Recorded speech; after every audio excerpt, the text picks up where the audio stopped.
জায়মা রহমান যদি আপনার কাছে কোনো আবদার করতো, আপনি কি সেটি ফেলতে পারতেন? তাহলে আপনি আমাদের এই আবদার কিভাবে ফেলে? আসসালামু আলাইকুম, আমার নাম মেহেরুন সুলতানা। আমি চাঁদপুর সরকারি কলেজের অনার্স প্রথম বর্ষের শিক্ষার্থী। মাননীয় প্রধানমন্ত্রী, আপনি চাঁদপুরে আসে আমরা অত্যন্ত আনন্দিত এবং গর্বিত। ইলিশের বাড়ি চাঁদপুরে আপনাকে স্বাগতম।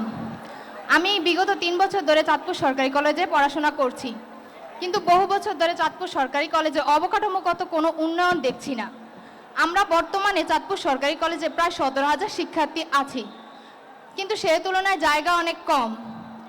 আমাদের কলেজের পাশে কলেজের মালিকানাধীন একটি ভূমি রয়েছে, যেটি ব্যবহার করে আরেকটি ক্যাম্পাস করলে আমরা চাঁদপুর জেলার মানুষ এবং চাঁদপুর শহরের শিক্ষার্থীরা খুবই উপকৃত হব। এতে করে চাঁদপুর জেলার শিক্ষার মান উন্নয়ন হবে।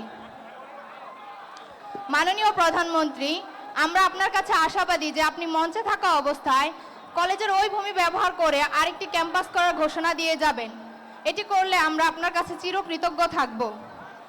মাননীয় প্রধানমন্ত্রী, আপনার কন্যা সন্তান জায়মা রহমানের মতো আমরাও আপনার সন্তানের মতো। জায়মা রহমান যদি আপনার কাছে কোনো আবদার করতো, আপনি কি সেটি ফেলতে পারতেন? তাহলে আপনি আমাদের এই আবদার কিভাবে ফেলে? আমাদের ছাত্রী নামটা মেহরুন্নেসা, মেহরুন সুলতানা ওর কলেজের ব্যাপারে একটি কথা বলেছে। ও আমাকে বলেছে আমার সন্তানের মতো নয়, এবং আমার সন্তান যদি কোনো আবদার করতো আমি রাখতাম কিনা।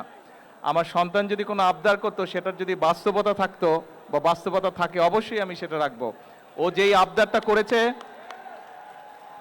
আমাদের শিক্ষামন্ত্রী মিলন, উনি এই চাঁদপুরেরই সন্তান, ওনাকে আমি এখনই নির্দেশনা দিব এটার বিষয়টার কি সম্ভাব্যতা আছে সবকিছু বিবেচনা করে।